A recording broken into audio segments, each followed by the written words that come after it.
تعلق ان سے تھا، اور اس میں ظاہر ہے کہ جیسے نصیحتیں انہوں نے رسام کو کی، مجھے بھی کی. ایک مرتبہ انہوں نے مجھے ایک پروگرام کنڈکٹ کرتے ہوئے دیکھ لیا، انہوں نے کہا آئندہ سے آپ کبھی بھی یہ نظامت نہیں کریں گی.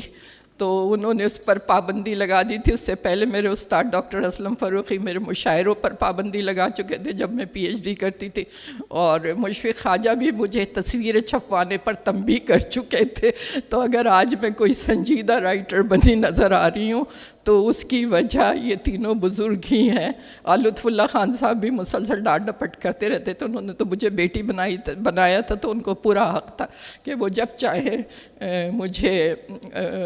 مجھے تنبیہ کرے. ڈانٹتے تو خیر یہ لوگ کیا تھے، شفقت سے ہی کچھ باتیں سمجھا دیتے تھے. تو یہ ہے، اور اس کے قدرت کے اپنے انتظام ہوتے ہیں. ہم لوگ متفرق نہیں ہوئے. یوسفی نام صاحب کے نام پر ہم سب آج بھی آپس میں ایک بندش کے ساتھ موجود ہیں، اور وہ گیا ہمارے مشترک ہے آج، جس کا ثبوت آج یہاں ہونا ہے. اور میں یہاں پر میں اس بات کو ایکنالج کروں گی کہ اس گیا میں ایک بہت بڑا کردار احمد شاہ کا بھی تھا. احمد شاہ ہر موقع پر یوسفی صاحب کے لیے، ان کی سالگرہ ہے تو کیک لیے پہنچ رہے ہیں.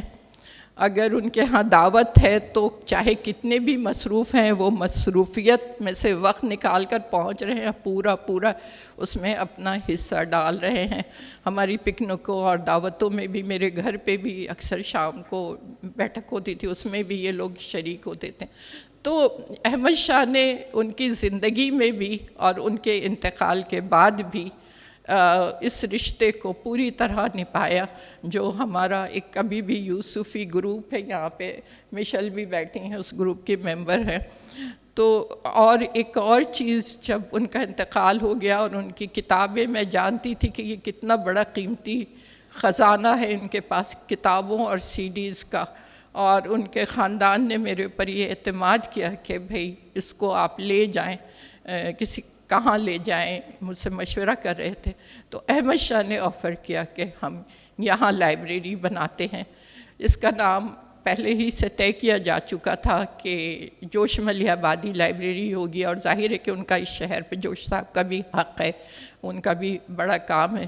تو نام اس کا جوش ملیح آبادی لائبریری ہے، لیکن اس کا آغاز یوسفی صاحب کی 10,000 سے زائد کتابوں سے ہوا، اور اس سے بھی زیادہ اہم ان کی سی ڈیز ڈی وی ڈیز جس میں ساری دنیا کا ادب ہے موجود، اور بہت بڑا پاکستانی ادب کا خزانہ ہے، وہ بھی ہماری لائبریری میں موجود ہے.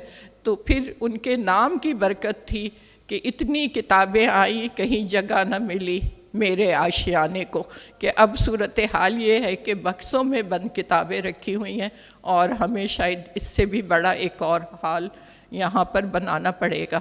اب سب چونکہ لائبریری کا نام طے ہو چکا تھا، تو ہم لوگوں نے پہلی فرصت میں یہاں پہ گوشے یوسفی ایک بک شاپ بنائی، اور وہ بک شاپ اب اس کو مزید امپروو کیا گیا ہے.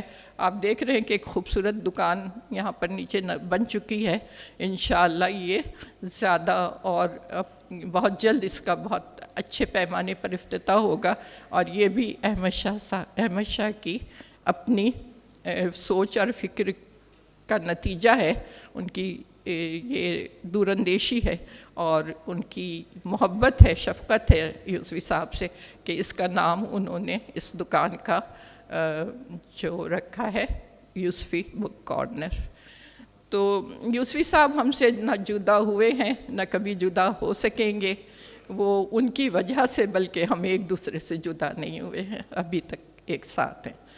اب میں یہ کہوں گی کہ میں نے ایک مضمون لکھا تھا، تو تھوڑا سا میں اس میں سے اقتباسات کچھ پڑھتی ہوں کیونکہ کافی کچھ باتیں ہو چکی ہیں. کل 4 ستمبر 2024 کو مشتاق احمد یوسفی کی 101ویں سالگرہ ہے. ان کے پہلے مجموعے چراغ تلے کے مقدمے پر تاریخ فروری 1961 درج ہے. اس طرح نصف صدی سے زائد عرصہ گزر چکا ہے، مشتاق احمد یوسفی کی تحریروں سے نہ صرف حظ اٹھاتے بلکہ ان سے سیکھتے اور اس بات پر فخر کرتے کہ اردو زبان کے نثری سرمایے میں کیسے کیسے نادر جواہر پارے موجود ہیں۔ میری خوش قسمتی ہے کہ یوسفی صاحب کی تحریروں سے شناسائی اور خود ان سے ملاقات کا عرصہ بھی طویل ہے۔ ان کی یادوں کے تند و تیز ہوا میں اڑتے اوراق کو پکڑنا، سمیٹنا اور یکجا کر کے لکھنا مشکل کام ہے۔ ویسے بھی قلم اور آزمائش لازم و ملزوم ہے۔ اس آزمائش کا صحیح اندازہ اچھی کتاب اور شاہکار تخلیق کرنے والوں پر لکھتے ہوئے ہوتا ہے، خصوصاً وہ مصنف جس کے کام اور شہرت میں تناسب و ہم آہنگی ہو۔ مشتاق احمد یوسفی ہمارے عہد کے وہ خوش قسمت ترین نثر نگار تھے جن کی شہرت کی بنیاد 5 ایسی کتابوں پر ہے جس نے اردو کے نثری اثاثے کو مال و مال کر دیا۔ خصوصاً طنز و مزاح کے باب میں ہر اعتبار سے سنجیدہ ترین حوالہ مشتاق احمد یوسفی ہی ہے۔ ادبی سطح کی نثر میں الفاظ اور جملوں کی ساخت سے بہت گہری بات میں لطیف طنز پیدا کر دینا ان کا امتیاز ہے۔ کرب کی اس انتہا پر تخلیقی اظہار کرنا جہاں رونے کی جگہ ہنسی آ جائے اور کبھی ہنستے ہوئے آنکھیں بھیگ جائیں، یوسفی کا کمال ہے۔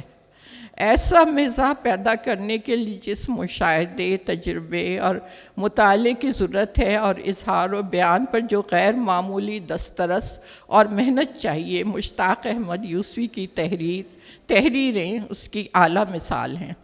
انہوں نے اپنی پہلی کتاب چراغ تلے سے قارئین کی توجہ حاصل کر لی تھی۔ اس وقت بھی انہیں اپنی تحریر پر جو اعتماد تھا اس کا اندازہ اس بات سے لگایا جا سکتا ہے کہ پہلی کتاب کا مقدمہ خود لکھا۔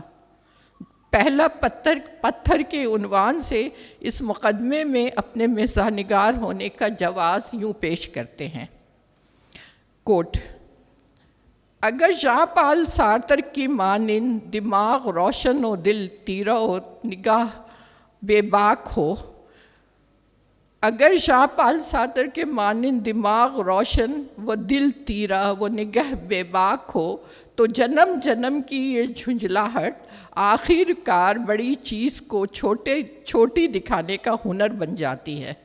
لیکن یہی زہر غم جب رگو پے میں سرایت کر کے لہو کو کچھ اور تیز و تند و توانا کر دے تو نس نس سے مزاح کے شرارے پھوٹنے لگتے ہیں۔ عمل مزاح اپنے لہو کی آگ میں تپ کر نکھر جانے کا نام ہے۔ لکڑی جل کر کوئلہ بن جاتی ہے اور کوئلہ راکھ، لیکن اگر کوئلے کے اندر آگ باہر کی آگ سے تیز ہو تو پھر وہ راکھ نہیں بنتا، ہیرا بن جاتا ہے۔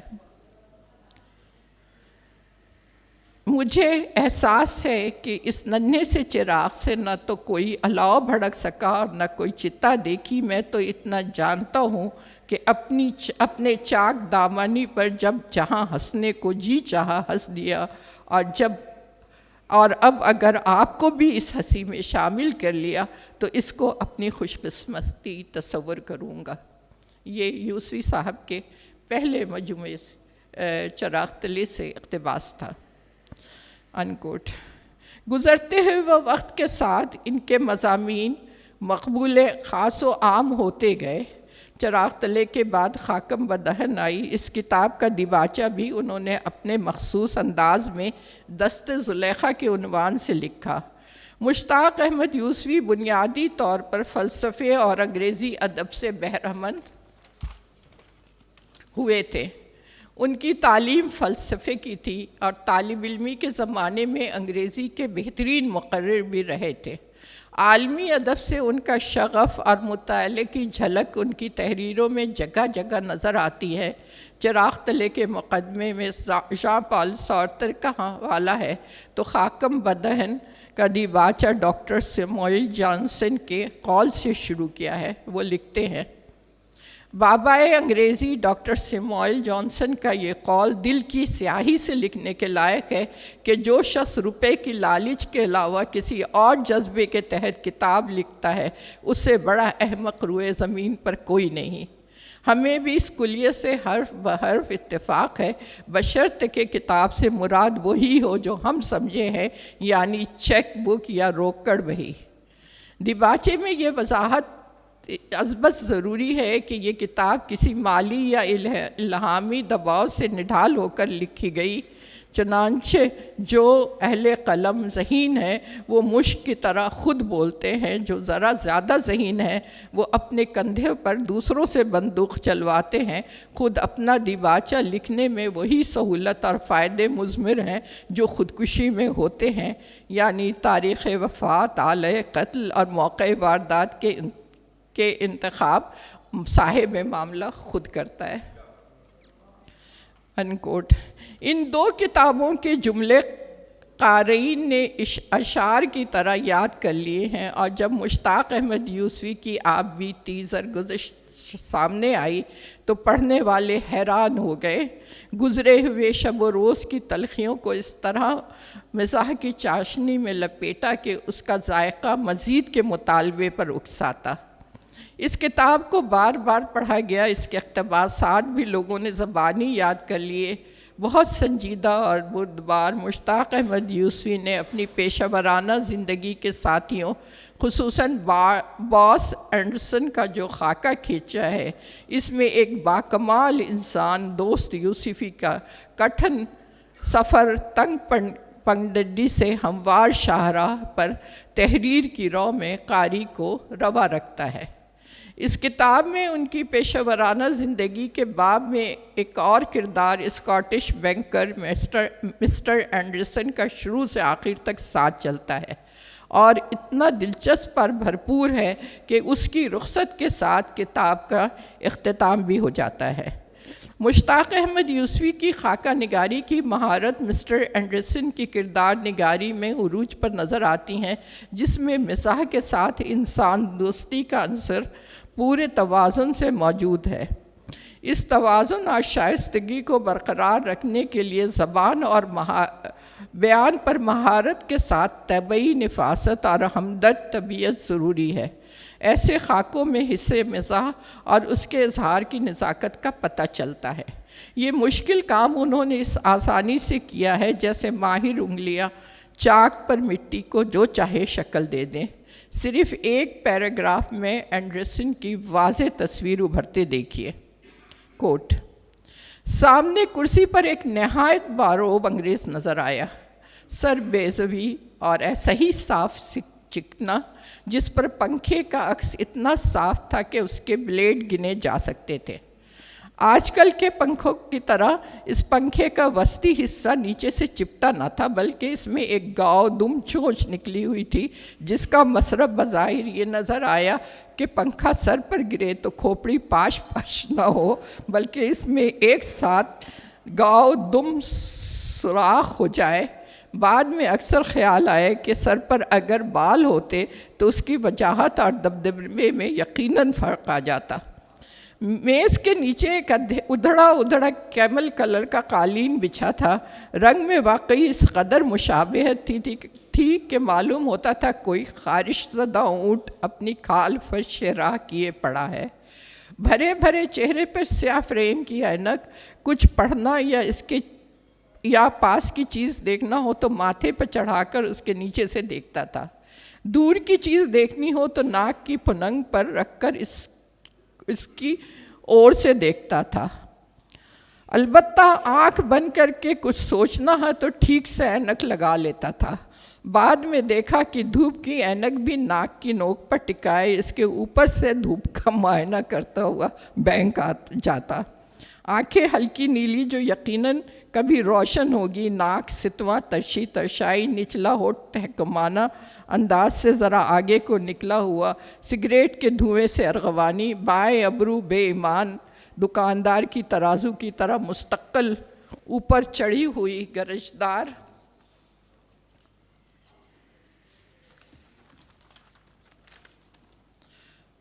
آواز جسم مائل بفربہی رنگ وہی جو انگریزوں کو ہوتا ہے۔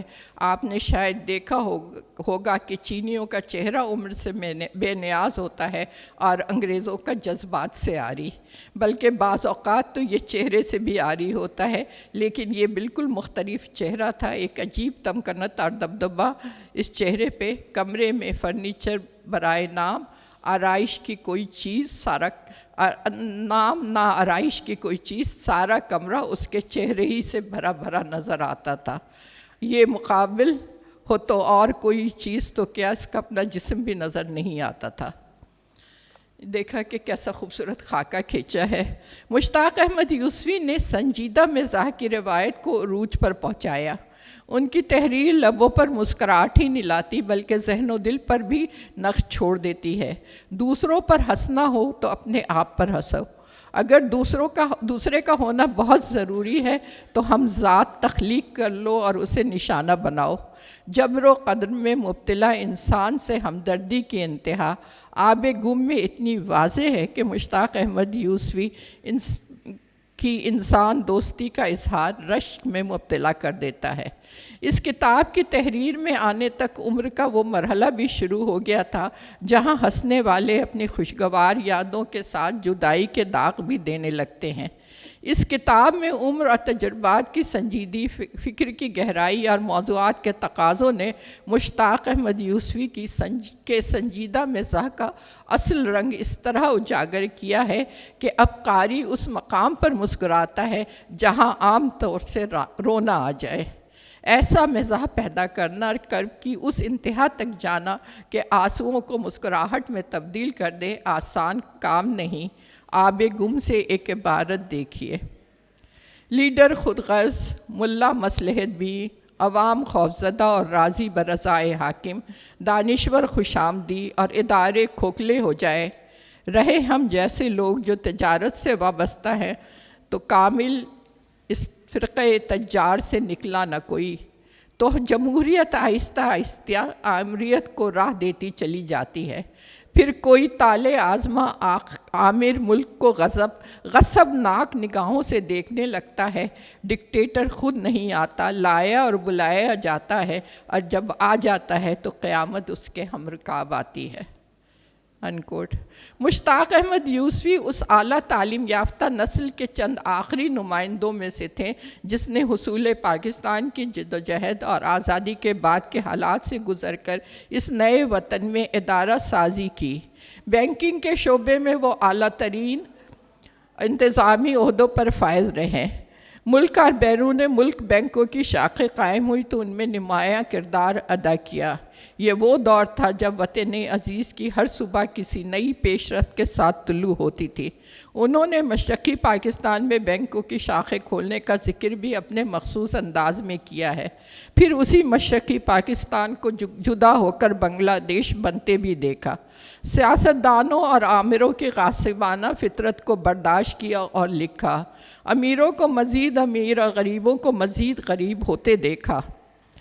سماجی ناانصافی اور اہل قلم کے بے وقار ہونے کا تماشا بھی نظر سے گزرا۔ ان موضوعات اور اس ادبی بددیانتی کو موضوع بنایا جو ادب اور ادیبوں کے وقار کے منافی ہے۔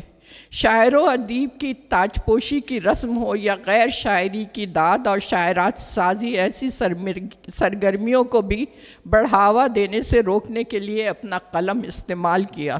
ان کا ایک امتیاز ساری دنیا میں لکھے جانے والے معاصر ادب کا مطالعہ اور اپنے وطن کے لکھنے والوں سے باخبر رہنا بھی تھا۔ وہ کبھی شہرت کے پیچھے نہیں گئے، نتیجن شہرت خود ان کے تعاقب میں رہی۔ ان سے ملنے کے مشتاق ملاقات کی صورتیں ڈھونڈتے تھے۔ وہ بھی سب سے ملتے مگر کم گفتن، کم خوردن، کم خفتن، کم بولو، کم کھاؤ اور کم سو اپنا شعار بنایا تھا، اور اسی باوقار انداز میں 22 جون 2018 کو ابدی نیند سو گئے۔ یہاں میں بہت مختصراً حال ہی میں مشتاق احمد یوسفی پر ہندوستان سے شائع ہونے والی ایک اہم کتاب تعبیر یوسفی کا حوالہ اس لیے دوں گی کہ میں اس کتاب کو ان کی 100 سالہ سالگرہ کا ایسا تحفہ سمجھتی ہوں جو ان کے شایان شان ہے۔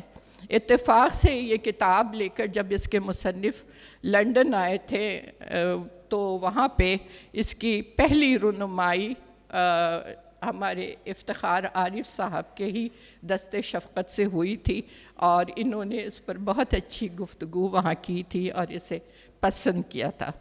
اس کتاب کے مصنف معروف اسکالر خلیل الرحمن ایڈوکیٹ نے ان کی نثر نگاری اور مزاح کو بڑے توازن کے ساتھ موضوع بنایا ہے۔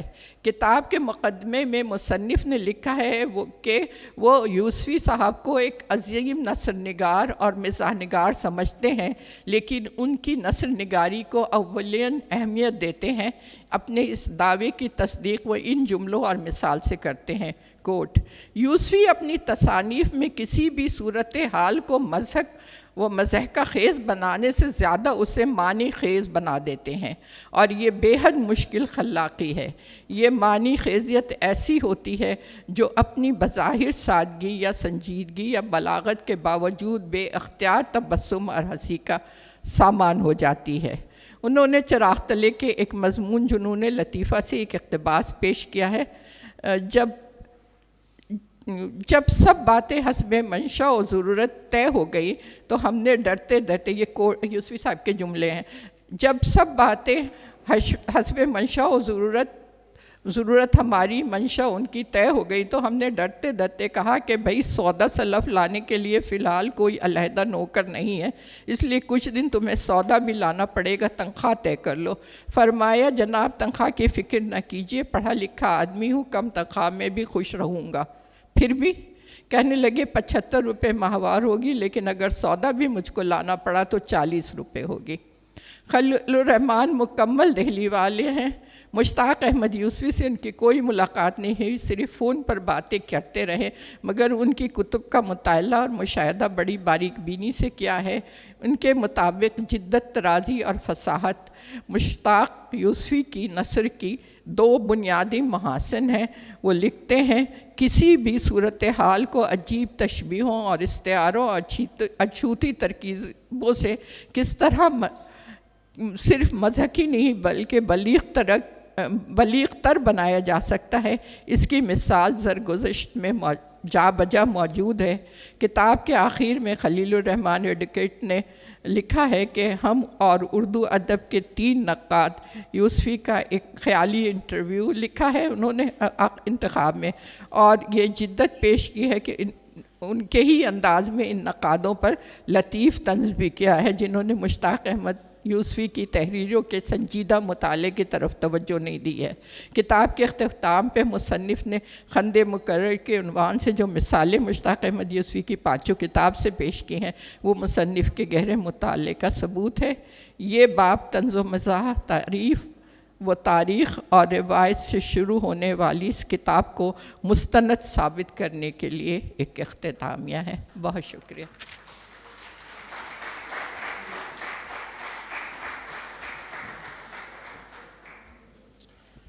بہت شکریہ ڈاکٹر صاحبہ، بہت بلیغ مضمون آپ نے پیش کیا مشتاق احمد یوسفی صاحب کے اعزاز میں۔ افتخار اردو ہمارے درمیان موجود ہیں، میں آپ کا شکر گزار ہوں کہ آپ پورے پروگرام میں موجود رہے۔ میں آپ سے درخواست گزار ہوں کہ خطبہ صدارت ارشاد فرمائیں مشتاق احمد یوسفی صاحب کے حوالے سے۔ افتخار اردو محترم افتخار عارف صاحب۔ بسم اللہ الرحمن الرحیم۔ یہ سب باتیں مجھے زیب نہیں دیتی، بہت مہربانی آپ کی، میں احسان مند ہوں آپ کا، اور ذاتی طور پہ شکر گزار ہوں کراچی آرٹس کونسل کا اور احمد شاہ صاحب کا کہ انہوں نے یوسفی صاحب کے سلسلے میں آج کی یہ اس تقریب کا اہتمام کیا، اور ان کے نیاز مندوں کو اور ان سے قربت رکھنے والے لوگوں کو یہاں بلایا، اور بہت ہی شکیل آپ نے اچھا تعارف بھی کرایا بیچ بیچ میں آپ نے ان کے۔ کیا اچھا ہوتا کہ یہ مشتاق احمد یوسفی لکھا ہوا ہے، یہ خراج عقیدت، تو یہ اردو میں بھی لکھا ہوا ہوتا تو کیسا اچھا لگتا۔ اور بے حد عمدہ مضمون پڑھا،